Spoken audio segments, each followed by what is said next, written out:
We were just totally outplayed in all three facets. New Zealand they come at us hard with the bat, and their bowling was so disciplined. Their fielding is always fantastic. So, yeah, it hurts. It hurts our net run rate, like you said, but you still got to be positive. I think we're still back ourselves that we can win 4, and you need a little bit of luck along the way.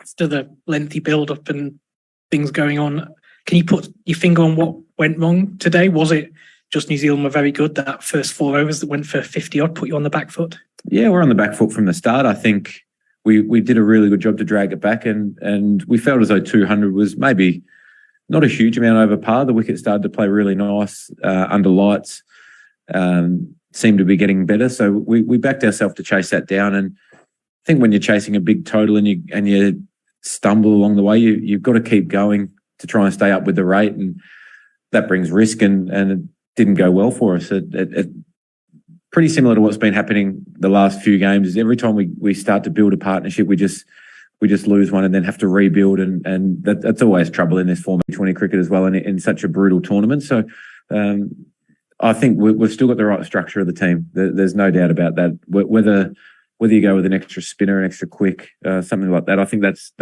the only real decision to be made. I'm still confident in the 15 that we've got, no doubt.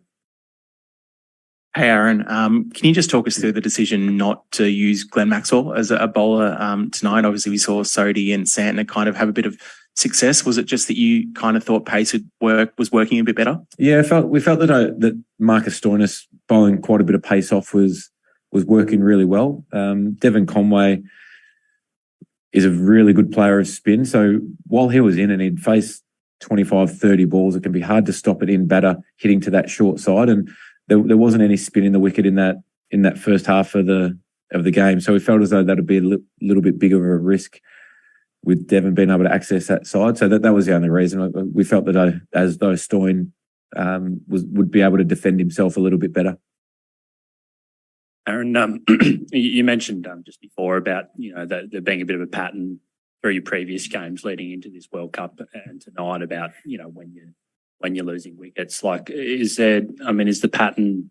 I guess what I'm trying to ask, like, are you kind of committing to that fearless approach that you spoke about how you won last year? Like, is that an issue here or? No, I don't think it's an issue. I think when you're chasing tens and you get a little bit behind the rate, I think it's like 3 or 4 dot balls. It goes up so quick. So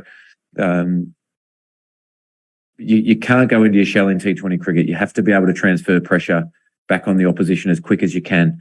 And at times that comes with risk. And so you have to be prepared to wear the consequences of taking risks at times. And we haven't got it totally right with bat or ball. We've got to look at ourselves in that regard. But I'm still committed to playing the same way that won us the last World Cup and has given us a bit of a setback here.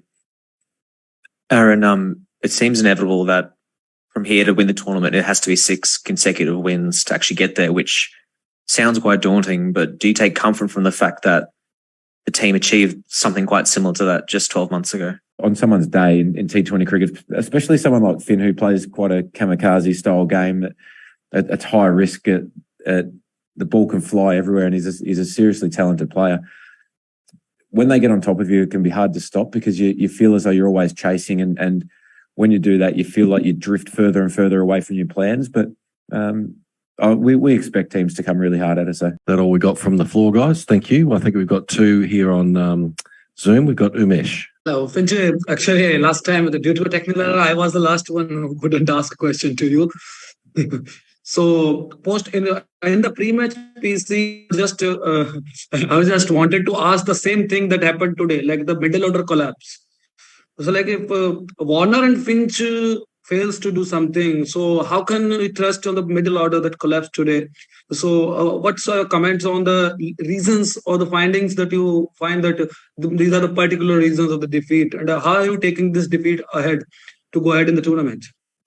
Yeah, I think with the middle order, the big thing is as a top order, we've got to do our job to be able to provide a foundation for them to be able to play in a way that expresses, well, it best suits them, and then they can express themselves that way. So